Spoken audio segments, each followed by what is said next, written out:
Welcome to Bite at a Time Books, where we read you your favorite classics one bite at a time. My name is Bree Carlile, and I love to read, and wanted to share my passion with listeners like you. Be sure to follow the show on your favorite podcast platform so you get all the new episodes. Or you can follow the show on YouTube, where we have playlists for all the stories. You can find us on all the social medias at Bite at a Time Books, or on our website, biteatatimebooks.com, where you can also sign up for our newsletter for more information on what we're reading and what's coming next for the podcasts. We're part of the Bite at a Time Books Productions Network.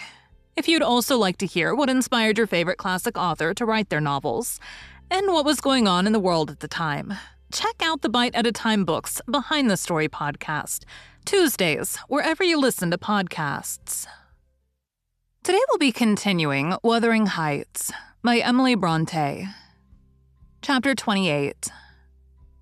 On the fifth morning, or rather afternoon, a different step approached, lighter and shorter, and this time the person entered the room.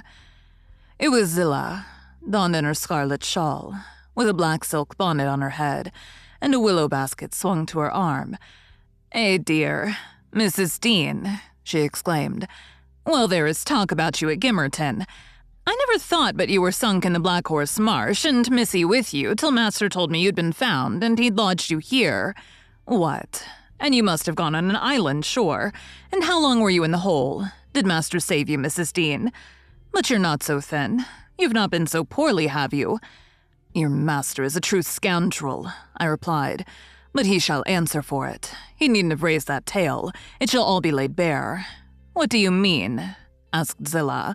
"It's not his tale. They tell that in the village about your being lost in the marsh, and I calls to Earnshaw when I come in. They's queer things, Mr. Hareton, happened since I went off.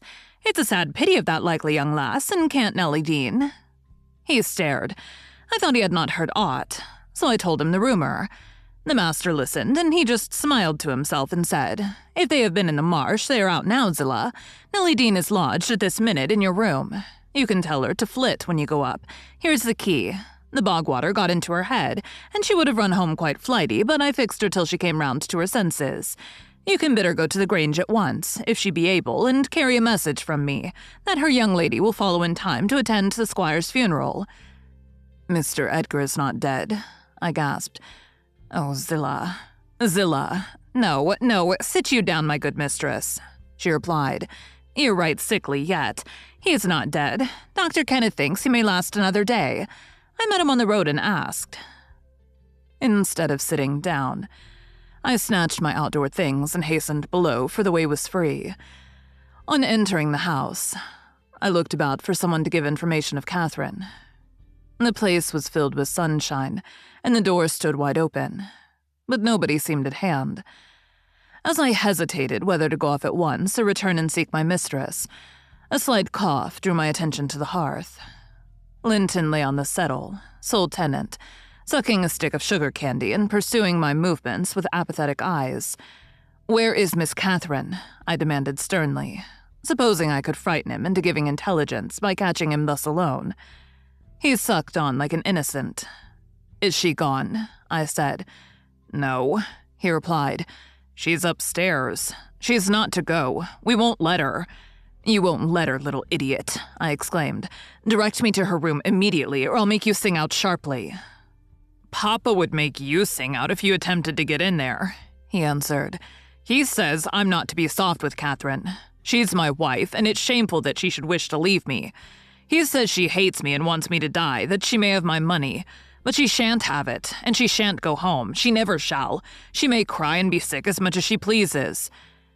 He resumed his former occupation, closing his lids as if he meant to drop asleep. "Master Heathcliff," I resumed, "have you forgotten all Catherine's kindness to you last winter when you affirmed you loved her, and when she brought you books and sung you songs and came many a time through wind and snow to see you?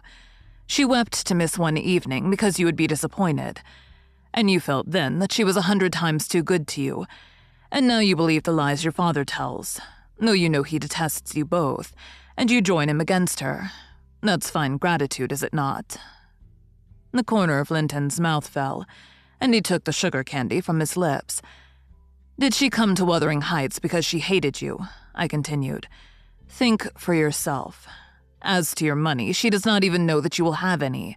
And you say she is sick, and yet you leave her alone up there in a strange house. You, who have felt what it is to be so neglected. You could pity your own sufferings, and she pitied them too, but you won't pity hers. I shed tears, Master Heathcliff, you see, an elderly woman and a servant merely, and you, after pretending such affection and having reason to worship her almost, store every tear you have for yourself, and lie there quite at ease. Ah, you're a heartless, selfish boy. I can't stay with her, he answered crossly. I'll not stay by myself. She cries so I can't bear it, and she won't give over, though I say I'll call my father. I did call him once, and he threatened to strangle her if she was not quiet. But she began again the instant he left the room, moaning and grieving all night long, though I screamed for vexation that I couldn't sleep. Is Mr. Heathcliff out? I inquired, perceiving that the wretched creature had no power to sympathize with his cousin's mental tortures. He's in the court, he replied, talking to Dr. Kenneth, who says Uncle is dying truly, at last. I'm glad, for I shall be master of the Grange after him. Catherine always spoke of it as her house. It isn't hers, it's mine. Papa says everything she has is mine. All her nice books are mine.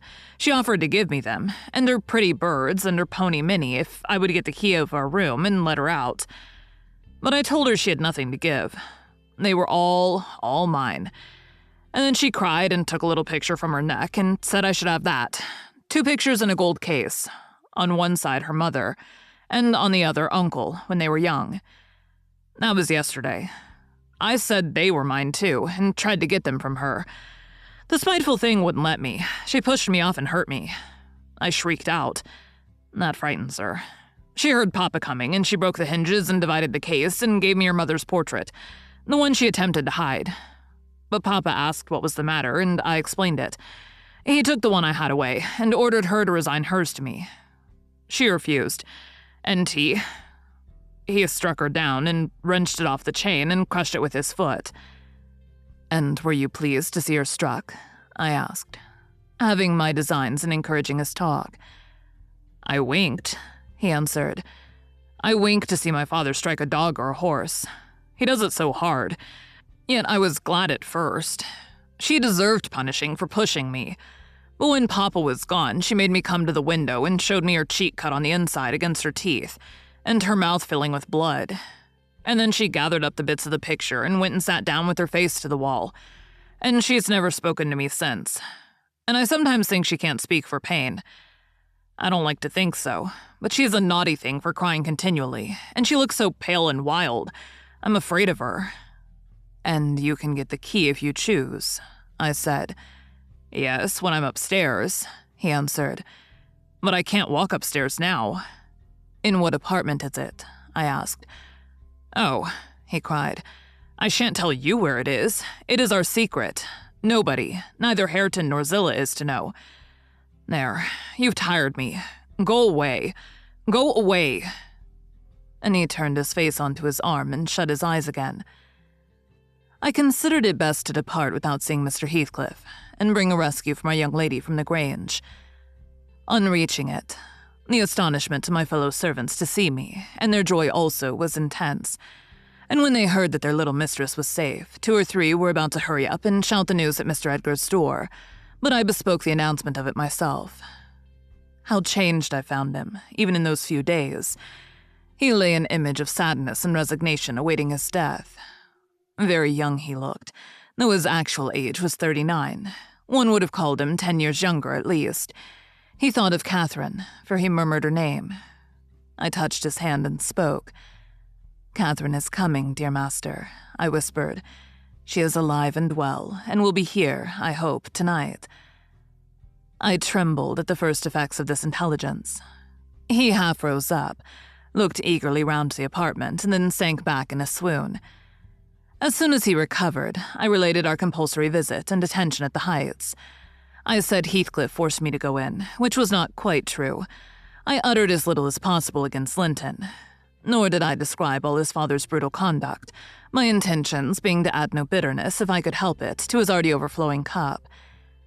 He divined that one of his enemy's purposes was to secure the personal property as well as the estate to his son, or rather himself. Yet why he did not wait till his decrease was a puzzle to my master, because ignorant how nearly he and his nephew would quit the world together. However, he felt that his will had better be altered. Instead of leaving Catherine's fortune at her own disposal, he determined to put it in the hands of trustees for her use during life, and for her children, if she had any, after her. By that means, it could not fall to Mr. Heathcliff should Linton die. Having received his orders, I dispatched a man to fetch the attorney and 4 more provided with serviceable weapons to demand my young lady of her jailer. Both parties were delayed very late. The single servant returned first. He said Mr. Green, the lawyer, was out when he arrived at his house, and he had to wait 2 hours for his re-entrance. And then Mr. Green told him he had a little business in the village that must be done, but he would be at Thrushcross Grange before morning. The 4 men came back unaccompanied also. They brought word that Catherine was ill, too ill to quit her room, and Heathcliff would not suffer them to see her. I scolded the stupid fellows well for listening to that tale, which I would not carry to my master, resolving to take a whole bevy up to the heights at daybreak and storm it, literally, unless the prisoner were quietly surrendered to us. Her father shall see her, I vowed, and vowed again, if that devil be killed on his own doorstones in trying to prevent it. Happily, I was spared the journey and the trouble. I had gone downstairs at 3 o'clock to fetch a jug of water, and was passing through the hall with it in my hand when a sharp knock at the front door made me jump. "Oh, it is Green," I said, recollecting myself. "Only Green." And I went on, intending to send somebody else to open it. But the knock was repeated. Not loud, and still importunately. I put the jug on the banister and hastened to admit him myself. The harvest moon shone clear outside. It was not the attorney. My own sweet little mistress sprang on my neck, sobbing, Ellen, is my papa alive?" "Yes," I cried. "Yes, my angel, he is. God be thanked, you are safe with us again." She wanted to run, breathless as she was, upstairs to Mr. Linton's room, but I compelled her to sit down on a chair and made her drink and washed her pale face, chafing it into a faint color with my apron. Then I said I must go first and tell of her arrival, imploring her to say she should be happy with young Heathcliff. She stared, but soon comprehending why I counseled her to utter the falsehood, she assured me she would not complain. I couldn't abide to be present at their meeting. I stood outside the chamber door a quarter of an hour, and hardly ventured near the bed then. All was composed, however. Catherine's despair was as silent as her father's joy. She supported him calmly in appearance, and he fixed on her features his raised eyes that seemed dilating with ecstasy. "He died blissfully, Mr. Lockwood. He died so." Kissing her cheek, he murmured, "I am going to her, and you, darling child, shall come to us," and never stirred or spoke again, but continued that rapt, radiant gaze, till his pulse imperceptibly stopped, and his soul departed. None could have noticed the exact minute of his death. It was so entirely without a struggle.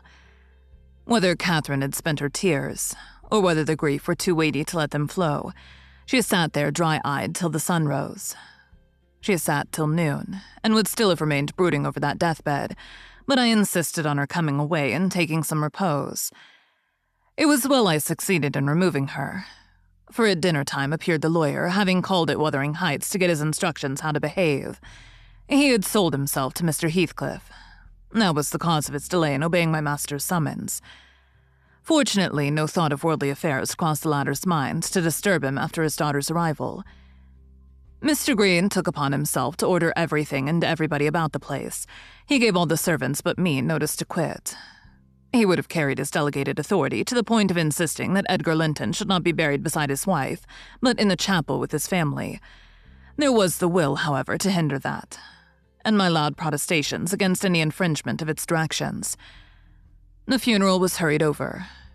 Catherine, Mrs. Linton Heathcliff now, was suffered to stay at the Grange till her father's corpse had quitted it. She told me that her anguish had at last spurred Linton to incur the risk of liberating her.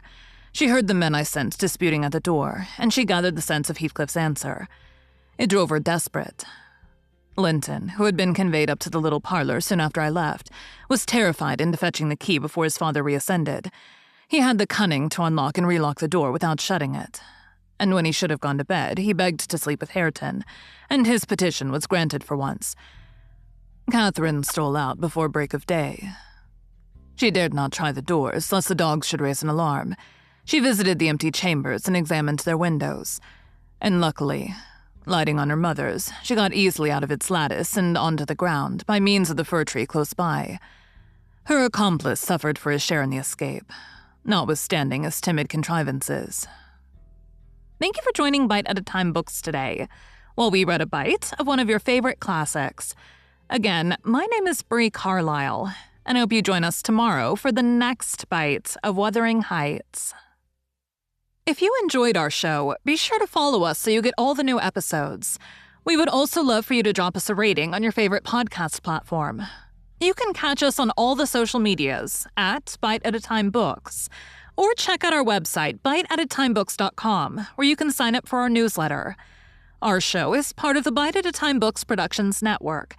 If you would also like to hear about the authors who write the books we read on the show, check out the Bite at a Time Books Behind the Story podcast, wherever you listen to podcasts, or on biteatatimebooksbehindthestory.com.